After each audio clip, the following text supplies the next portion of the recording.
जब तक ये कानून वापस नहीं लिया जाएगा, ज्वाइंट सेशन कीजिए और कानून को एकदम वापस लीजिए, क्योंकि किसान वापस नहीं जाने वाला है। और हम सब, विपक्ष की सब पार्टियां किसानों के साथ, मजदूरों के साथ खड़े हैं और खड़े रहेंगे। जिस प्रकार से ये कानून पास किया गया वो भी बिल्कुल गलत था। बिना डिबेट किए, बिना किसानों से चर्चा किए, बिना मजदूरों से पूछे ये कानून ऊपर से थोप दिए गए और इन कानूनों को हटाना ही पड़ेगा, विद्रॉ करना ही पड़ेगा। अच्छा Gajendra,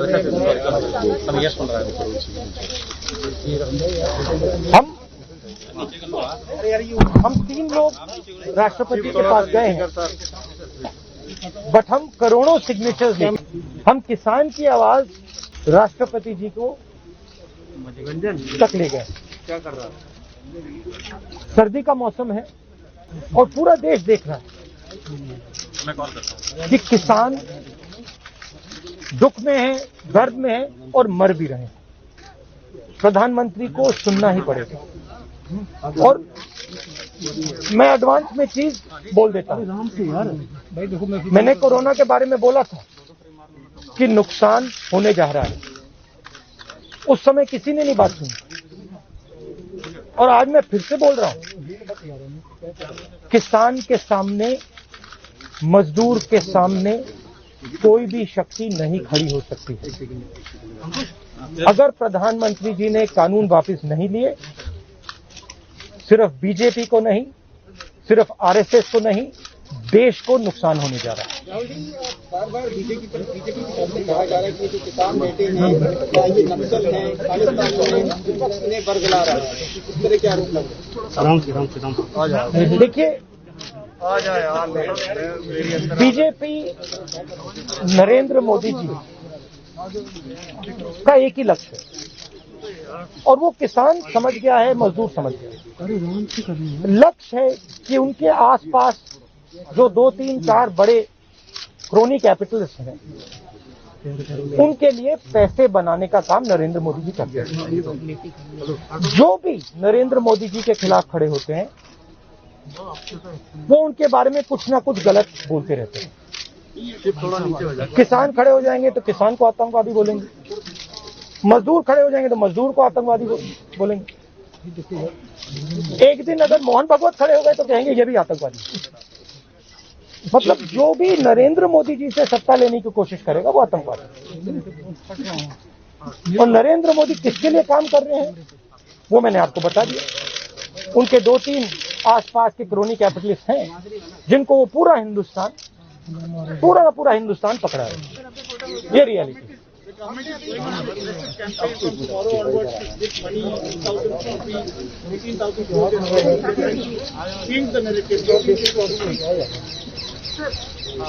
Look, the point is,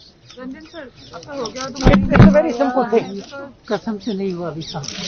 There are millions of people who live off our agricultural system. Large percentage of our people live off our agricultural system. These are laborers, they are farmers, they are small traders. These are these people. And they are the backbone of the country. Now, we understand that agriculture has to be reformed. What we are saying is that if you destroy this system, these millions of people will have nothing to do. They will not be able to feed themselves. And you will create massive destruction, massive pain in the country. Why is the Prime Minister doing this? It is a very simple calculation. The Prime Minister is doing this because he wants to help 2 or 3 business people. He does not care what happens to these people.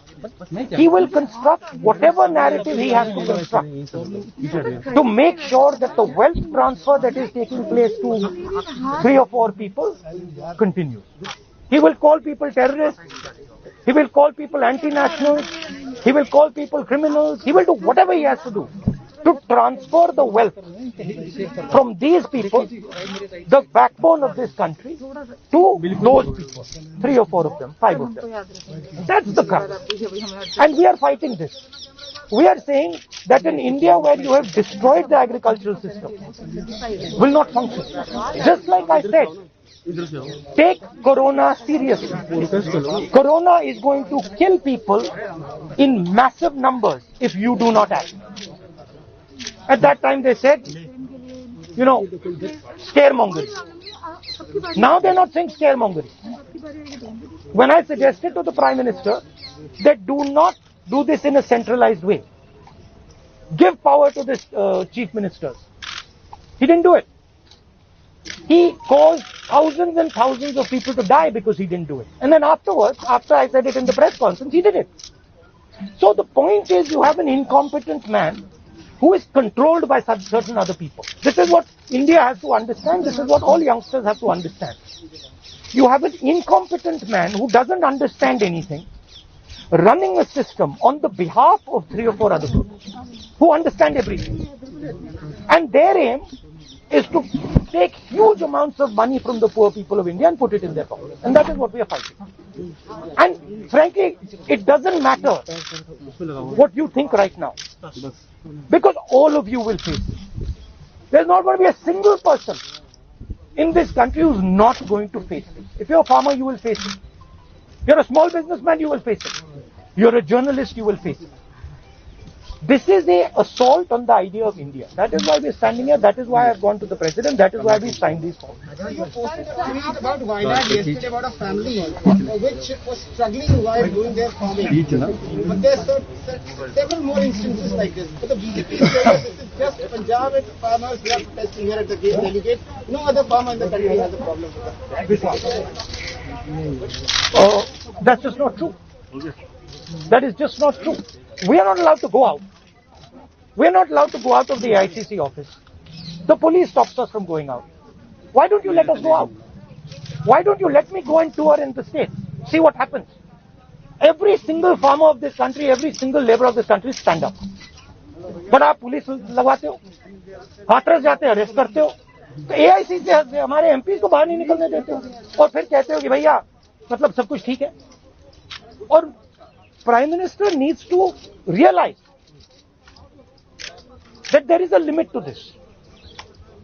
आपने थोड़ा सा करना है, आपने 2-3 लोगों की मदद करनी है, थोड़ा सा करना है, आप कर सकते हो. बट जिस प्रकार से नरेंद्र मोदी कर रहे हैं, मैं फिर से दोहरा रहा हूं, हिंदुस्तान के किसी भी युवा को रोजगार नहीं मिलेगा. सारे छोटे बिजनेस, सारे मिडिल साइज बिजनेस खत्म हो जाएंगे. और दूसरी बात याद रखिए, जिस चीज को आप सब भूल गए हैं, चाइना बॉर्डर पे बैठा है. चाइना ने हिंदुस्तान की हजारों किलोमीटर जमीन छीन ली है. प्रधानमंत्री उनके बारे में क्यों नहीं कहते? आगे चली है ना, उसके बारे में चुप क्यों है? तो मेरा कहना है कि पूरा का पूरा कॉम्बिनेशन बन रहा है. एक तरफ आप अपने सिस्टम को तोड़ रहे हो, आप अपने लोगों को लड़ा रहे हो, आप अपने किसान को मार रहे हो, मजदूर को मार रहे हो, और दूसरी तरफ बाहर से फोर्सेस देख रही हैं, कह रहे हैं कि बहुत अच्छा है, नरेंद्र मोदी हिंदुस्तान को कमजोर कर रहा है और हमारे लिए अच्छी अपॉर्चुनिटी बनने जा रही है. मैं देश को बता रहा हूं, मैं वार्निंग दे रहा हूं कि आप देखिए क्या हो रहा है. और मैं आपको भी कह रहा हूं, प्रेस वालों को भी कह रहा हूं, मैं समझता हूं कि आपको सैलरी मिलती है और आपके लिए बहुत मुश्किल है. मैं समझता हूं बात, इसलिए आप नहीं कह पाते हो जो आपको कहना है. जी बिल्कुल. मगर आपके देश को, हमारे देश को बहुत जबरदस्त नुकसान होने वाला है. बहुत डेंजरस रास्ते पर ये देश चल रहा है, ये मैंने कहना. कांग्रेस के नेताओं को डिटेन कर लिया गया है. आप लोग मार्च से यहाँ पर आ रहे थे, अभी जो है कांग्रेस तमाम एमपी को डिटेन कर. वो तो तरीका है इनका, तरीका है डिटेन करना, मारना, पीटना, ये इनका तरीका है. बट हम नहीं करते. ये आप किस देश की बात कर रहे हो? ये कौन सी देश की बात कर रहे हो? डेमोक्रेसी? या मतलब कौन से देश की बात कर रहे हो? इंडिया की बात कर रहे हो? इंडिया में कोई डेमोक्रेसी नहीं है. डेमोक्रेसी इंडिया में ये मतलब आपके इमेजिनेशन में हो सकती है मगर रियलिटी में है नहीं। Thank you. गुलाम नबी कुछ नहीं, आप कुछ नहीं?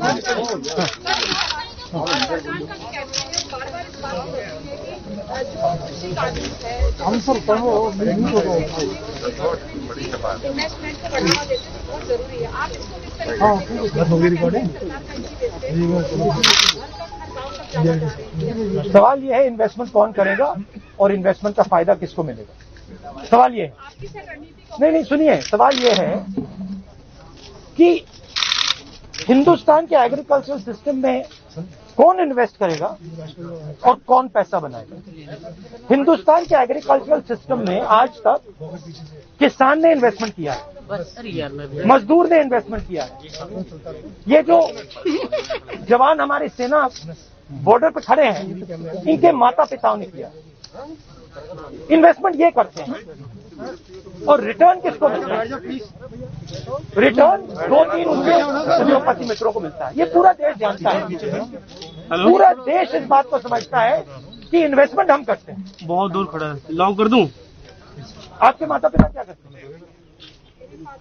गुलाम नबी साहब बहुत दूर खड़े हैं। आप एग्रीकल्चर फार्मर थी, अब आप जर्नलिस्ट है ना, तो आप जानते हो कि आपके फादर ने इन्वेस्टमेंट किया या नहीं? अरे मैं आपसे पूछ रहा हूँ, आप देश की महिला है, ठीक है, आपके पिता ने इन्वेस्टमेंट किया ना? मदर फार्मर है, उन्होंने इन्वेस्टमेंट किया ना? किसके लिए इन्वेस्टमेंट किया?